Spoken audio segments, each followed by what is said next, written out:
Help everyone explore new worlds and ideas. Support your PBS station.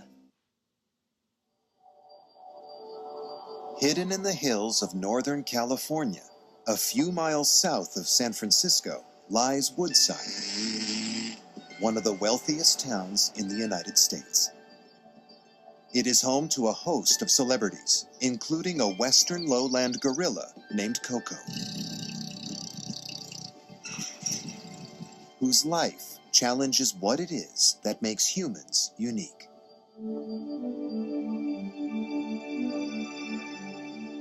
Over 40 years ago, Penny Patterson set out to discover if humans and gorillas could ever communicate. Everyone, when they're a child, has that Dr. Dolittle moment where they think, you know, if only we could talk to animals. And here was a chance. What began as a PhD to teach sign language to Koko turned into a lifelong relationship.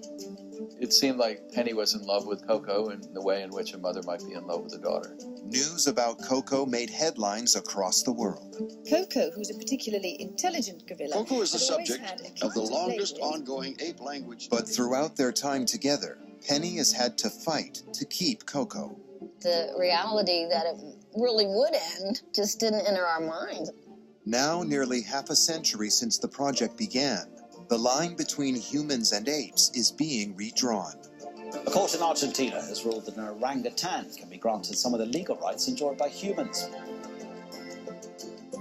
With over 2,000 hours of footage, collected over 44 years, does Project Koko finally prove that animals can communicate their thoughts and feelings with humans? Or are there some things that will always separate us from our closest relatives?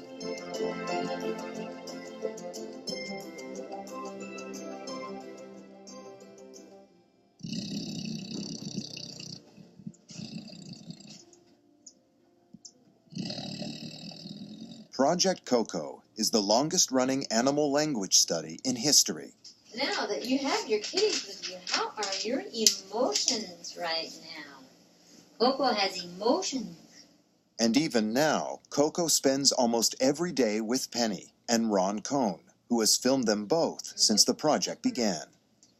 5, 6, 7, good. It takes a commitment that very few people have. I have never seen anyone use as much of their life to work on an experiment as Penny has. Okay, this one is about your sleep level, or your tiredness level. Over here you are not tired. Over here you are very tired. Really, my fascination growing up was with non-human life. She's right there at, was it 7.5? So this was like fabulous. The best ever thing that could happen. Koko now has a whole team of caregivers, funded by public donations to the Gorilla Foundation, the non-profit set up by Penny and Ron, which oversees Koko's care and aims to raise awareness for the plight of apes everywhere. Drinks and things? Yeah. And then they'll have to take in and out. Penny, what are you planning today? Oh, Koko's birthday. Yeah. This is a big deal. Koko's born on the 4th of July. So we're just lining up presents and... so, did you get the ones in here? Koko will soon be turning 44. All of her birthdays are celebrated with cakes, parties, and presents. A t-shirt of love. Now sent in from fans across the world. It is a life no one could have predicted when it all began.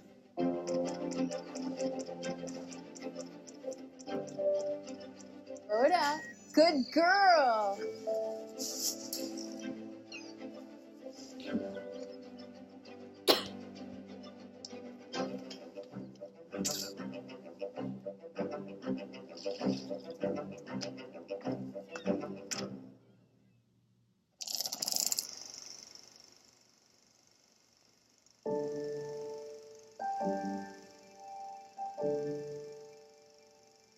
Koko was born to her mother Jacqueline in 1971 at the San Francisco Zoo.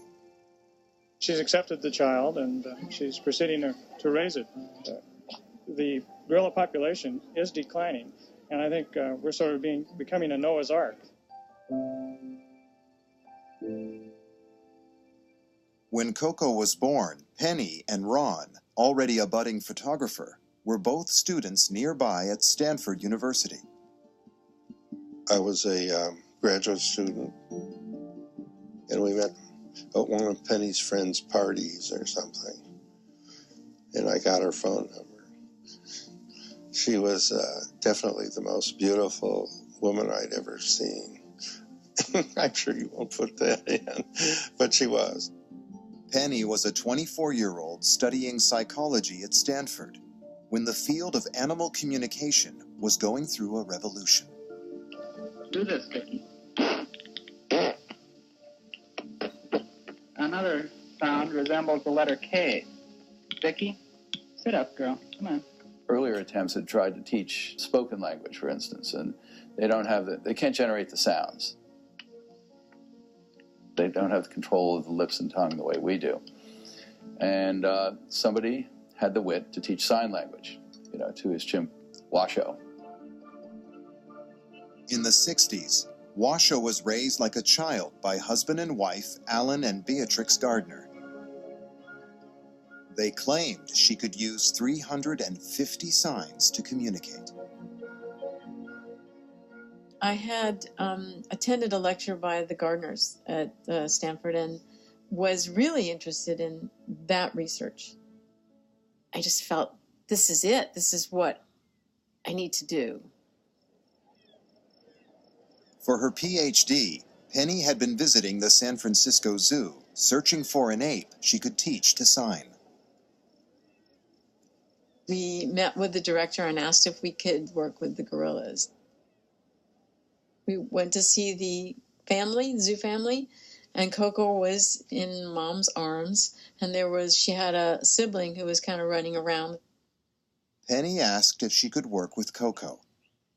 But because gorillas in the wild cling to their mothers for the first few months of life, the zoo didn't think it would be fair to take Koko away from her family. But when she was just 6 months old, they were left with no choice.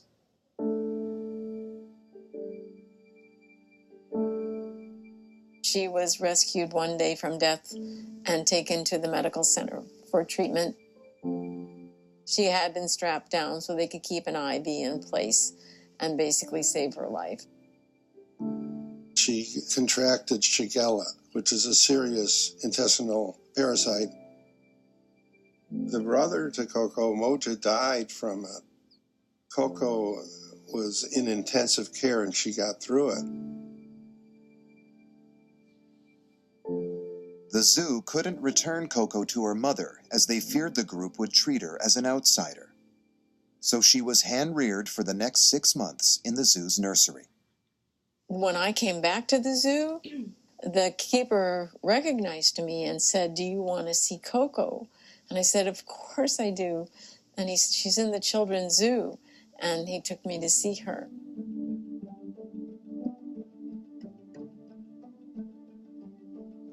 That day, that first day that we actually got to see her, she was kind of feisty. She ran around and gave me a nip on the ankle. I think in a few days, Penny started working with Koko in the nursery at the zoo.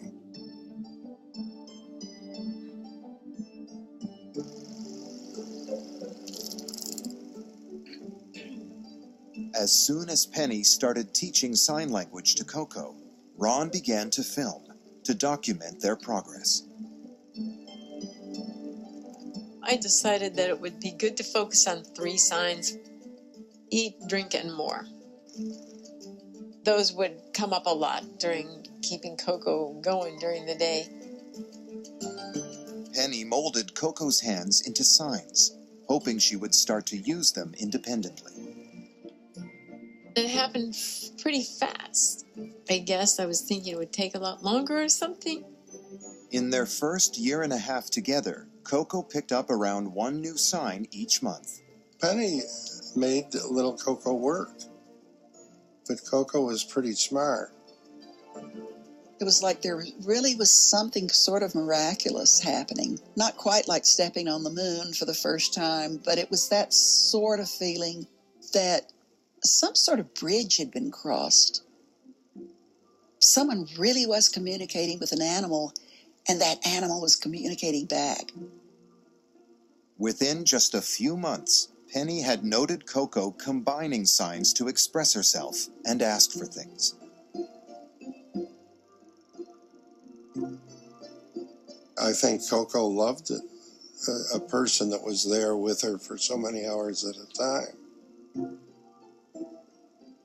So it was a strong bond to begin with, and certainly Koko was very interested in learning language or anything at that time.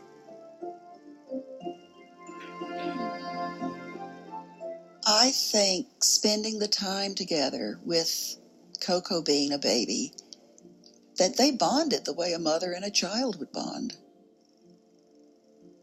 You just don't expect a gorilla to be that way. You know, everybody thinks King Kong, big, stupid, dull-witted, and big and blustery, and she was small and sweet and creative. So it was like raising a kid. She still very much needed to be on the mom at that age.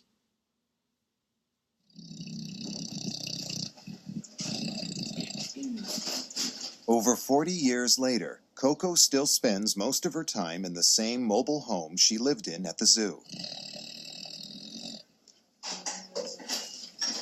But as she's grown to nearly 300 pounds, the walls have had to be reinforced and a large outside area added.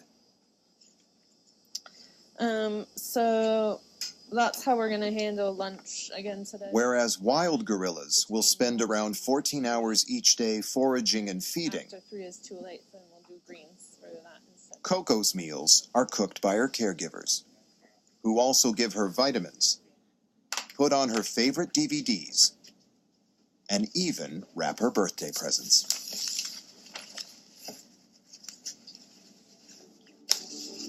The idea being able to communicate in a shared language with someone who is not a human. You're drawn in by that big idea, and then when you meet them, it becomes apparent to you that there is someone inside there that is unique.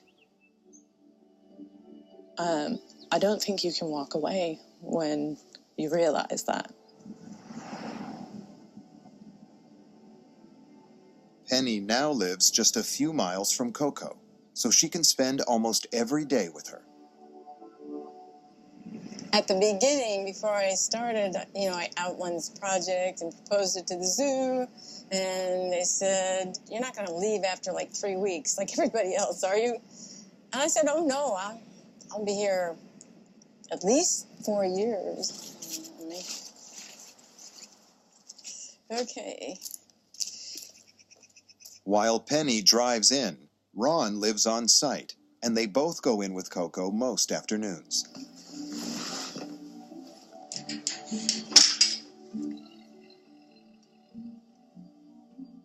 She takes a lot of care and a lot of time. And that doesn't change over time. So we spend as much time almost as we ever did.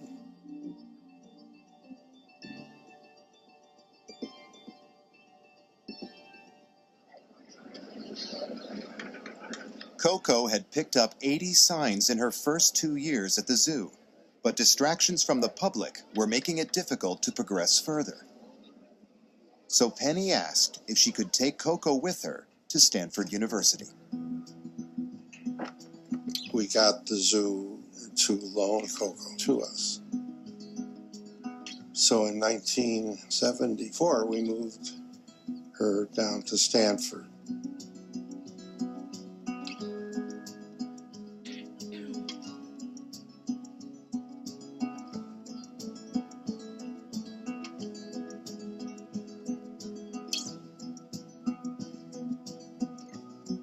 Now that Koko was on campus, Ron could be more involved with the project, filming a few times a week.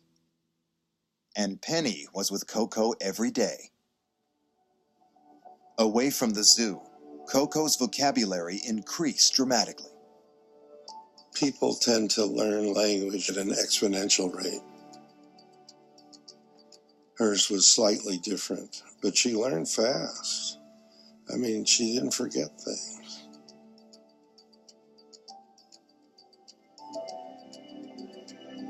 It was amazing. Every day or every week, some new incredible thing would happen, or new words. She picked them up constantly.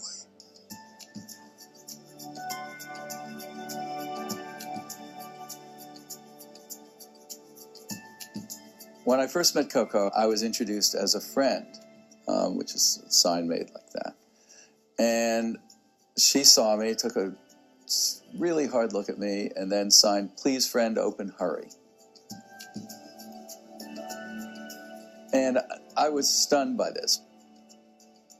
Both the spontaneity and the clarity of her signing was unlike anything I'd ever seen. Carl Jung made a statement many decades ago that humanity needed some other creature comparable in terms of mental abilities in order to truly understand our place in the universe. And he thought that we'd have to go to outer space to find that. Well, you don't need to go to outer space. There are these animals right here. After a year at Stanford, Penny claimed that Koko's vocabulary had more than doubled to nearly 200 words. And news of a talking gorilla was spreading through campus. I was a student at Stanford, an undergraduate, and a friend of mine said, "This woman is doing this amazing thing, teaching sign language to a gorilla." And I was like, you have got to be kidding. Going back as far as you can think, people have tried to know what's the consciousness of an animal. And so to suddenly say, here's a project that's actually operating within that realm is fundamentally fascinating. So I met Penny and Koko. Then I invited them to come up to this ranch here where we are now. She literally first experienced that level of freedom, which is to say running around in a very open, wild place, unconnected by lead or chain or anything else, just nothing on her. There was something beyond the fact that this was a language experiment, and it was obvious even then.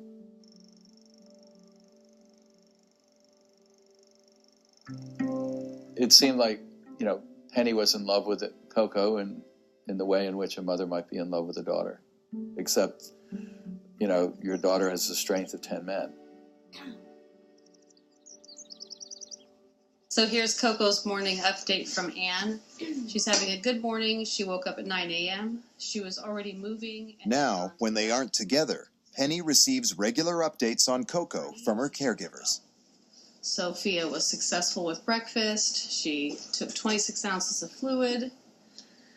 And she's in a good mood and asking for visitors. Lots of visitors. And now She said, "You want a boy or a girl?" And so Koko's kind of boy. Yeah. Aha. She is dissatisfied with the visitors what they are providing and keeps asking for additional Better visitors. Yes.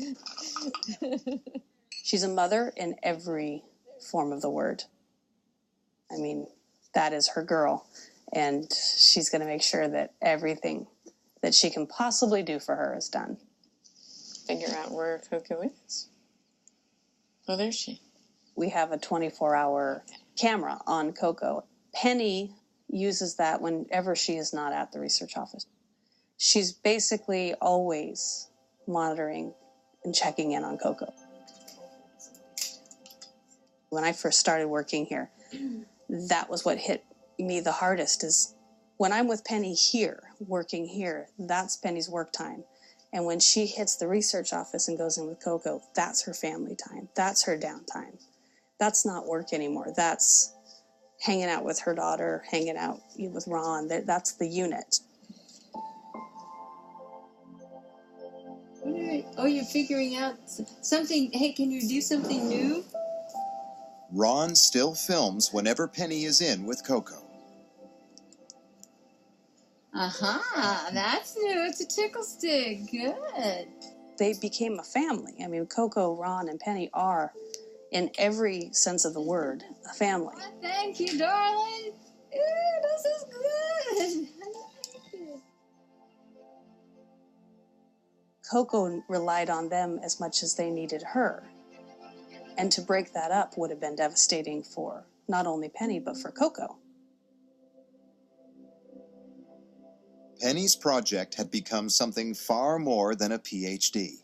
But ultimately, Koko still belonged to the San Francisco Zoo. I guess Koko was on loan. You know, she knew it could end at any time. But the reality that it really would end just didn't enter our minds until it happened. And 4 years after the project began, the new director of the zoo was demanding Penny give Koko back. That's typical zoo mentality in those days. They have no clue that these animals had emotions like that, deep emotions. So taking Koko away from Penny was nothing to them. Gorillas like Koko are endangered in the wild, so some zoos commit to breeding them in captivity. And that's what they wanted. They wanted Koko back to send her to, I think it was LA, on a breeding loan. But I'm sitting there looking at this project at Stanford going, how can you possibly treat Koko the same way you would just treat any gorilla in any zoo? She's been raised by this human from birth, not like any other gorilla. And she's been doing this language project, and you're going to summarily just say that project's over and she's going to go to a zoo somewhere to get bred. And I was outraged. The maternal instincts kick in and, you know, not on your life. When something's important, I do what it takes to make it happen. And this was probably the most important thing in my life, and still is. Penny started a campaign hoping to get enough support from the public to force the zoo to change their mind. At that time, the zoo belonged to the city of San Francisco. So if we could get to the right sort of people politically, maybe we could do something about it. And in fact, through various connections, we ultimately did get to the mayor, who had a lot of power over the zoo. And we managed to get terms for the acquisition of Koko. The zoo set a price tag of $12,500 to buy Koko.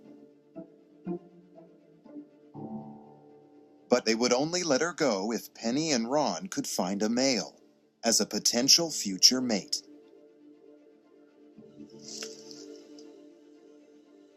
And that was their ace in the hole, because nobody is allowed to bring gorillas in the country. No one in the zoo community has been able to do it.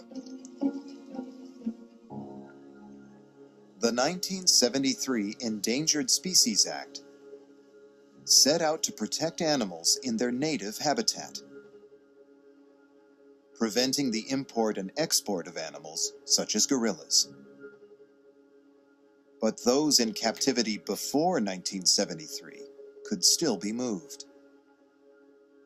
And an animal dealer in Europe was offering a gorilla for sale on that basis. We never really knew the origin of Michael. He might have, in fact, been captured in the wild. Maybe his parents were killed. We don't know. Michael was bought mainly with public donations and shipped from Vienna to California to meet Koko. We went up to the airport, and Michael, he just jumped on me, put his arms around me, and then he sunk his teeth into my shoulder. Monday, 11 o'clock, we're bringing Mikey in to see Koko for the first time. We knew that Koko needed a companion. She needed to grow up gorilla as well as in an environment that was more complex. So they had to work things out socially.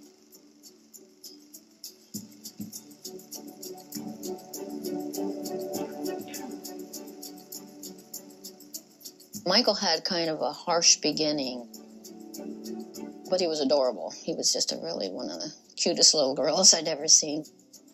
Anne Southcombe would look after Michael and teach him sign language.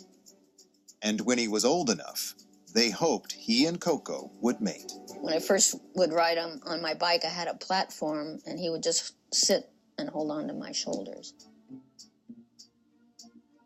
We got along really well, and it was like having my own gorilla. With Michael's arrival, Penny had finally met the conditions to buy Koko through her newly formed Gorilla Foundation. And before she'd even finished her PhD, she'd suddenly committed to something far bigger than a language experiment. I have to laugh at myself. I saw a family of people walking down the street, 6 or 7 children, and I thought, oh my God, who would ever want to tie themselves down with that many kids? And then I laughed because a minute later I thought, what am I doing? I've got myself tied down with gorillas. And I just had to laugh because it's the same thing. It may even be more of a burden, but I love every minute of it. If I had a job in a bookstore, I would be doing this on my weekends. What else have we got that I'm forgetting? Oh, shoot, yes.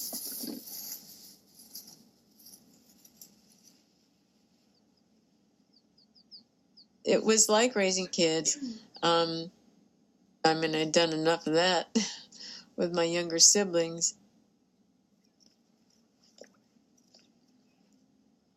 I sort of grew up being an assistant to my mom, learning everything about the diapers, the bottles, the sterilization in those days. Everything that was done was like second nature. There were enough younger siblings that I did it over and over and over. The youngest brother, he was just a few years old when my mother got cancer.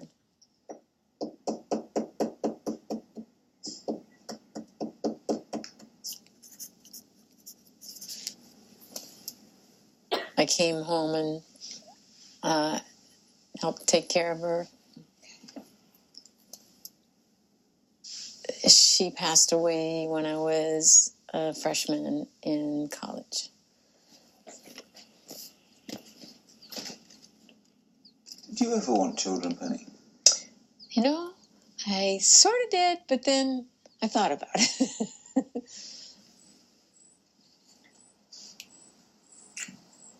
I don't think I was made for it. I think I was made for what I'm doing. Gorillas rely on strong social bonds, living in groups of up to 30 in the wild. But by the time Koko was 7, she couldn't be further from her kind. Having an article in National Geographic in 1978 made a big difference. Koko took the picture that's on the cover of the magazine. I think she really got famous after that. Once the media attention of a signing gorilla got out there, that was the beginnings of this whole thing exploding. I think people were ready to believe that anything was possible, that you could communicate with animals. In 1979, Penny published her PhD on the linguistic capabilities of a lowland gorilla, not only claiming that Koko now knew over 300 words, but that she used them to convey deep and complex emotions. Her abilities to simply recognize herself in a mirror, she is able to point to that image and say, that's me, which indicates consciousness of self. She has this self-consciousness like a person does. Michael was also making progress with signing. But while the talking gorillas were exciting the media, some scientists were less convinced. If you know her and know the context, it's very easy to believe. Penny believes it. I think the public probably believes it. But, tell it to a behavioral scientist and they get apoplectic. And they did get apoplectic. I believe that Penny Patterson is a overzealous mother who is very proud of her surrogate children and tends very much to project meanings onto those children that may not be apparent to another observer.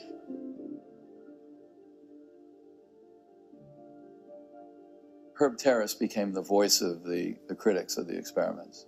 And he had extra credibility because he had done one. Professor Herbert Terrace of Columbia University had conducted a similar language study with a chimp named Nim.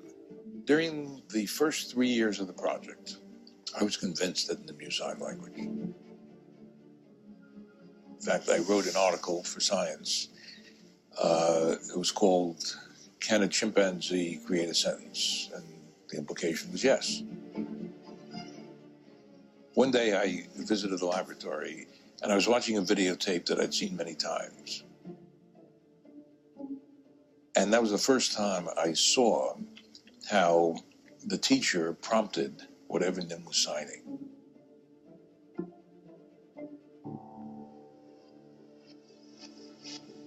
When I noticed that there was a simple explanation in Nim signing, namely that he was responding to prompts, it was as if this whole empire collapsed.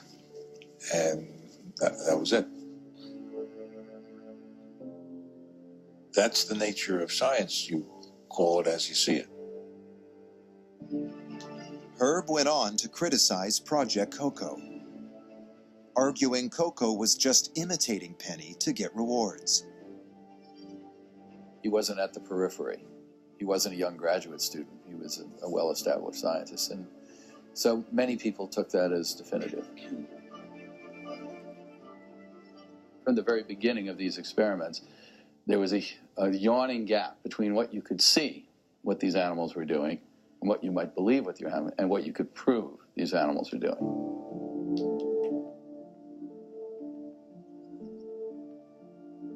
Koko's situation tended to leave the strict scientific protocols behind and just were, hey, we have this gorilla that does have sign language facility, no doubt about it. You form a very close emotional bond. They look at you in the eye just the way a baby does. It's as if you're reading their soul, and you're assuming that they understand what you're saying, just as you might with a baby. But the fact of the matter is, apes have no idea about another individual's mind. There are people who see animals as just wind-up toys, without any consciousness, without any sense of wonder, ability to think or to communicate.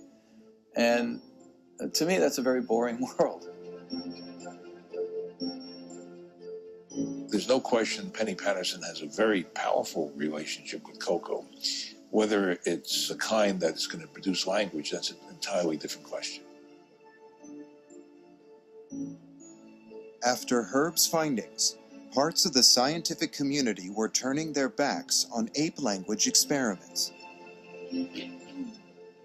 And with Penny's PhD now finished, Stanford was unwilling to let her remain on campus.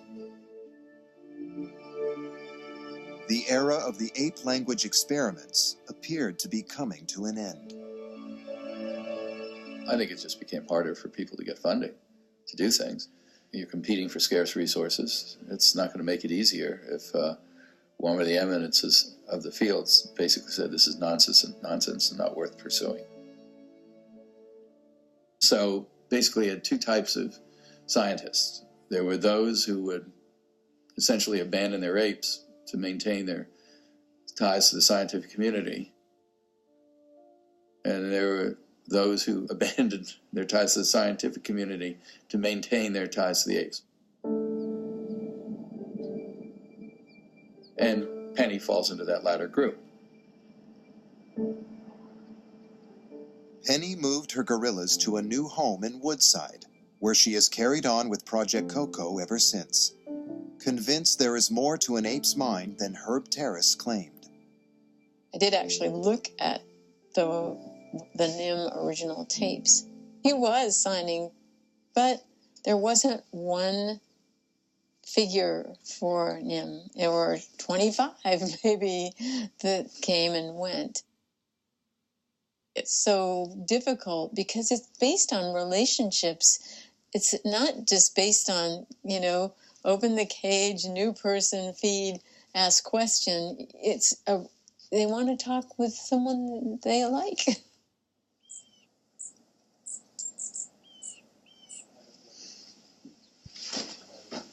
Penny and her team continue to take notes on almost all of Koko's signing.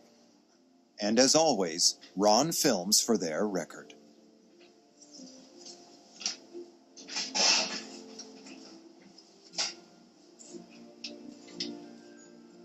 It's a commitment. Okay. Because they are like real people. In the market is in here. And she's dependent on people for everything. Koko was like a child. She's still like a child that you have to keep all the time. He never leaves home. If I go get the food ready.